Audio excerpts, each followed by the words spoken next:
guys, welcome to Growing in Gentleness. Listen, my internet, it's been fine all day, and now now I'm jumping on here and it's getting choppy. I see someone is on. Can y'all let me know if you can hear me clearly?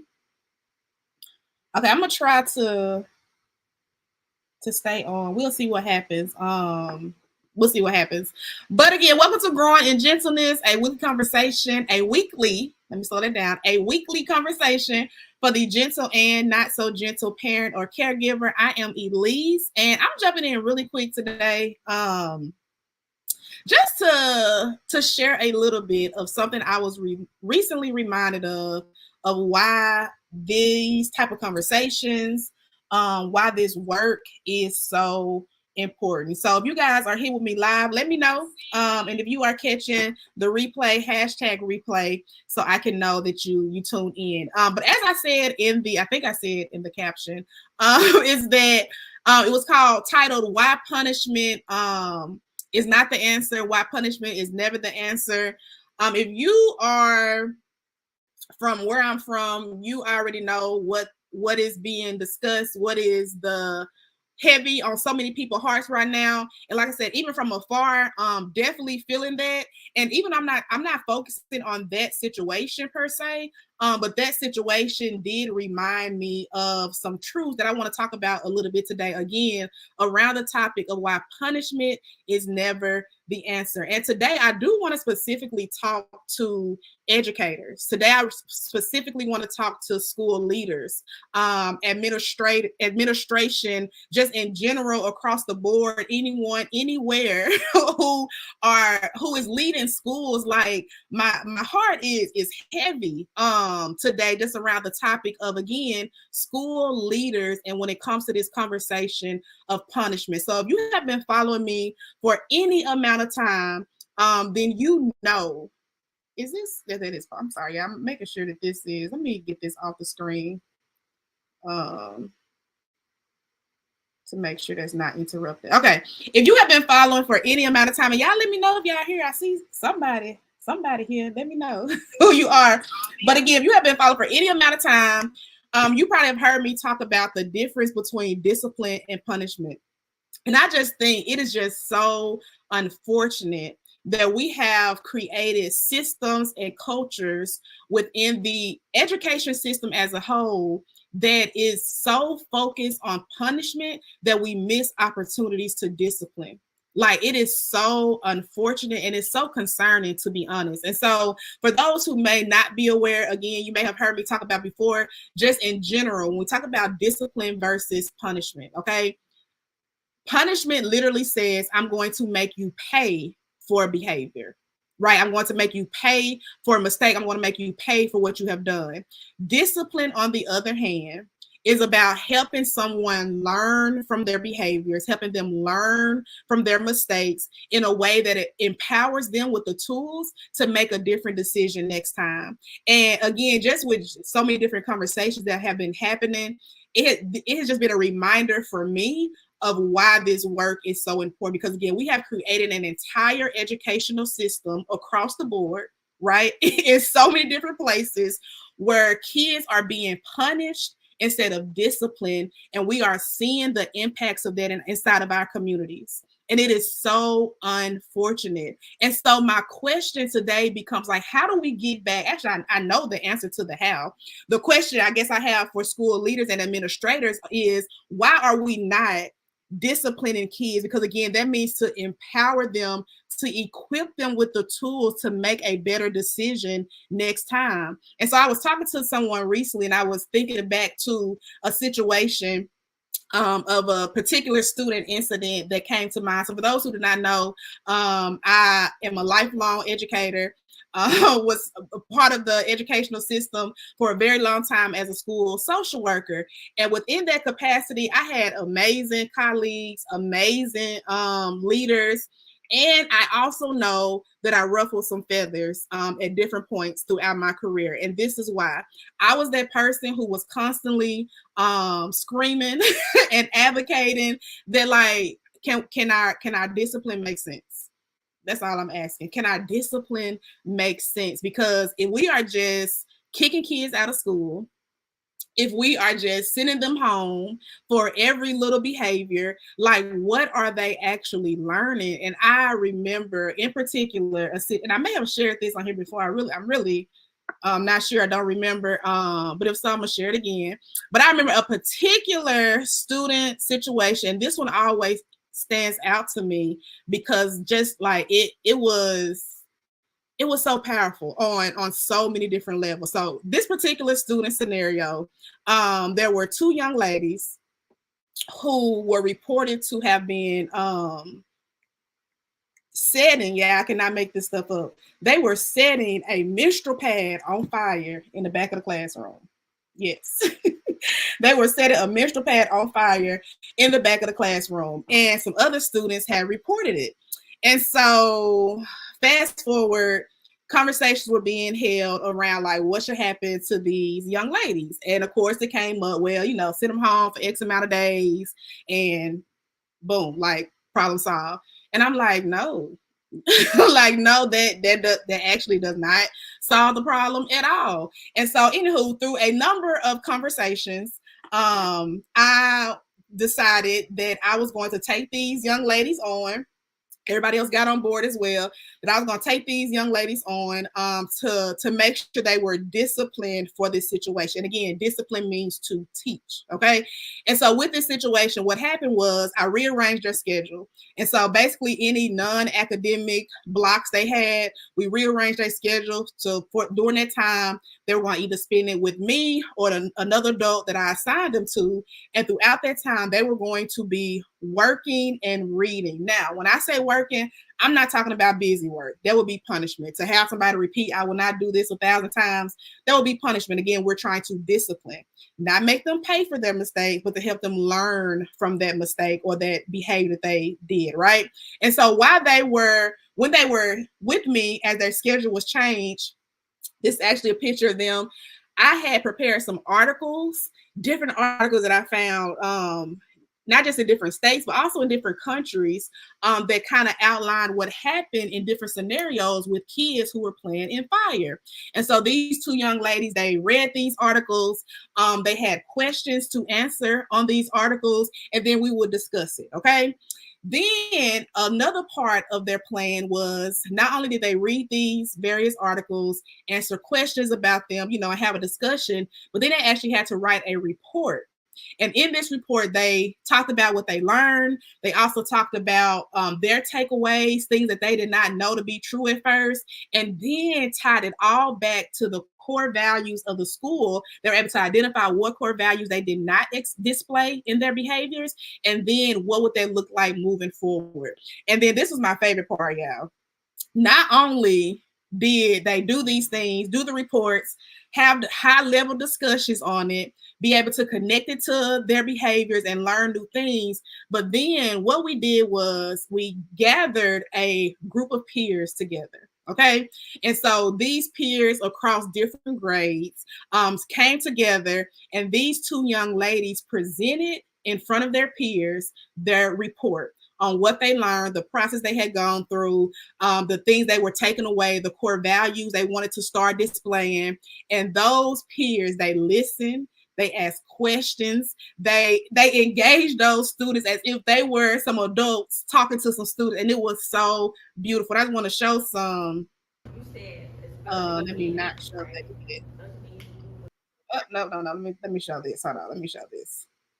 So let me show this. So this was them giving their report to the peers, okay? And this is what and again, this is one of the reasons that this work is so near and dear to my heart, because I really want to see schools get creative with how we discipline kids. Because again, just throwing them out into the streets, just throwing them out, like, we are seeing the impact of that in the communities. We are missing the opportunity to literally cultivate skills that they need now as children, as teenagers, as young adults, as working professionals, and as leaders of our communities one day. Like, what are the skills? Martin Luther King said it this way. He said the true goal of education and I'm probably misquoting him, but he said something like this: the true goal of education is intelligence plus character, or intelligence and character. Like, we're focusing on the academics, but where's the character piece? And character is most developed in those moments of discipline when real skills need to be learned. And so, again, back to these students. So they presented in front of a group of their peers. Hold on, see. Hey, thank you. I didn't know if my comments were working, but thank you for tuning in. So yeah, they presented in front of their peers and shared the different things that they learned from those articles. They shared their takeaways, like how it literally impacted them, like some of the things they read, like how it literally touched them and opened their eyes to a reality of what could have happened if things went left with that lighter. And so they presented that to their peers. Again, their peers asked questions. This was the second young lady, and they asked some really good questions. And I hate that, again, we have created an education system where we have made it to where only the adults make the decision. One of the things I really try to push schools that I work with to consider is including students on those decisions. Do you understand? We could have had some adults sitting out here in these seats listening to these reports, asking questions, but it have in no way would have compared to having their peers saying some of the same things some of us adults would have been saying, but to come from a peer was even more impactful. So they asked the tough questions, and they really had the students think, and they held them accountable when it came to what they were saying they were going to do moving forward. And so I wanted to show this video. Let me set the stage of what was happening. Okay, so this was during the Q&A portion. So after they read their report, they took questions from their peers. And during this Q&A portion, I think one gentleman asked her, let me get it right. He asked her, what does she think would have happened if things went really bad? So basically he was saying, like, if the building caught on fire, like what do you think would have happened? And she started going through all these possible consequences that would have happened. And she said, I probably would have got suspended again. And another girl raised her hand. She said, hold on, you said suspended again. And this is where that picks up. So hopefully you can hear it because I don't have any captions on here.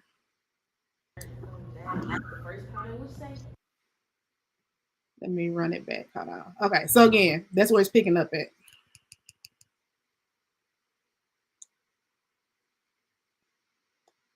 I don't know if that's playing. Is that playing?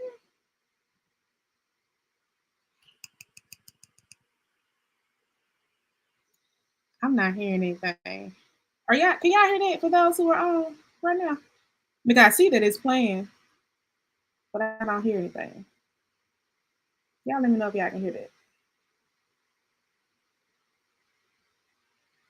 This sure is playing and volume is up. So you said it's built again, right? Doesn't mean you would have learned from that the first place. Okay, I saw the no. Could you hear it now? Is it coming up now? Y'all know what's going on with my internet today. This may not even say. Okay, I'm gonna try it again. Let me see if y'all can hear this. So you said it's built again, right? Doesn't mean you would have learned from that the first time. I would say you said I would have gotten spilled again, right? Again, which means it was. Nah, I'm talking about I got expelled before. I was talking about I ain't get expelled for the same reason. I know, but I'm saying, like, did you learn from like actions from the last time? Nah, not like that, because I got expelled last year. I go to school, and I was just at home, so I wasn't thinking about nothing. I ain't get no consequence after I got expelled. So I don't know how well y'all can hear that, but the student asked the presenter. She said, you said expelled again. She said, so you got expelled before and you didn't learn your lesson? And the young lady responded, she said, oh no, not from this school, because this was her first year at her new school. She said, I got expelled from my old school.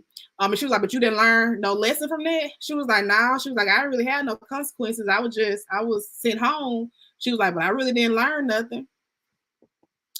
And here's the thing, somebody probably hearing that and thinking, oh, because her parents should have done X, Y, and Z, And it's like, no, if that was a thought, you just missed it, okay? Because what that baby was saying was she did not learn anything as far as any tools or ways to actually change her behavior. And that's the issue with punishment. It literally does not teach a child the necessary tools and skill sets like emotional regulation. That's a skill set that has to be taught. A child who is aggressive and fighting it, like emotional regulation, being able to self-regulate is a tool that child needs to be taught. Kicking them out into the streets is not teaching at school. It's just presenting more opportunity to wild out, right? And so again, asking ourselves, what is the actual tool that needs to be taught? And so when she said, "Well," she said, "No, I didn't learn anything. I was just at home. I got sent home, so I was just at home. I didn't learn anything." And so it's like, what are we really doing? What are we really doing as educators when that is our go-to response to just get rid of the problem? Because I've heard that said before. Like, it's such a disservice to the students we serve, the communities we serve, the families we serve, when we are not equipped with the necessary people on staff, the necessary understanding, the necessary mindset to literally teach the missing skills that our kids are begging for through their actions. And so just wanted to share that, because that was just such a powerful scenario. Now, can I just say those two girls, got everything right from that moment? Absolutely not. But did they play with fire anymore? Absolutely not, because the lesson was learning. Even as we were meeting, we were having those times of reading those articles and answering those questions. Yeah, this was not like no strict, tense, negative environment. Like, we were actually getting to know each other, and they were so invested, so committed to the process, and they learned a lesson from that experience. Not only that, but they saw their peers were not in agreement with the foolishness. Their peers were not in agreement. When I tell you the question that they were asking, from when it comes to their train of thought, what they were thinking, to next steps, like it was phenomenal. And then even ended with the two young ladies thanking their peers for listening. One of them even said, and I apologize, y'all, because I know y'all probably y'all missing out on X, Y, Z right now, and y'all could have been doing something else with y'all time. Like, it was just such a beautiful experience. So many takeaways from that. But I'm gonna leave any educators who are listening with this. One, it is really time to shift from punishment to discipline. It's time. Like, it's time. I'm not gonna go down that rabbit hole. It is time. And if you are a school community looking for tools and support to do that, listen, y'all, that's what I'm doing. Okay, that is what I am doing, empowering school leaders, educators with the tools to really rethink how we discipline, because again, we are doing our school community, our students, the families we serve, a disservice when we are just punishing. Okay, and so also just again consider, how can we discipline in a way that is teaching the missing skills? That's the question. Whether you're a parent, whether you're an educator, whether you're an aunt, uncle, grandpa, like, that is the question. What does my child still need to learn? And how am I intentionally teaching those skills versus just punishing them and shutting down the skills? Here's the thing. When we punish, you guys, it's not teaching the lacking skills. Instead, they get more sneaky. Instead, they learn how to not get caught, or instead they just don't care at all, because why not, right? And so again, getting more creative in our approach to discipline, especially in the school districts, is a requirement moving forward. Like, something has to give, something has to change. And so I just want to share that just as an example of what is possible, when we have the right tools, the right understanding, even when it comes to behavior, like understand like what is happening in the brain of a child when they're making those impulsive decisions. Like, all of that should be a requirement in education, especially the disciplinaries in education who are making decisions about our babies. And so I just want to put that out there again, just as an example of what it can look like. Also, just as a reminder, yes, absolutely, punishment can be harmful in many ways, and many ways, so many ways. We're talking about mentally, we're talking about psychologically, emotionally, like so many ways. And so I just want us as educators to do better. That's really it. That's really the message for today. I just want us as educators to do better, to learn a different way of thinking when it comes to discipline in schools. And here's the thing too, something I have learned just throughout the course of this work is that the more powerless a person feels, especially someone who is an authority figure, the more powerless they feel, the more severe the punishment is because they feel like they're losing control. But here's the thing, control should never be our goal as educators, as school leaders. We need to shift from control to connection. And that's when we see true education take flight. Shifting from control to connection. And so I'm gonna leave y'all with that. I'm gonna hop off of here. And until next time, y'all, keep growing in gentleness.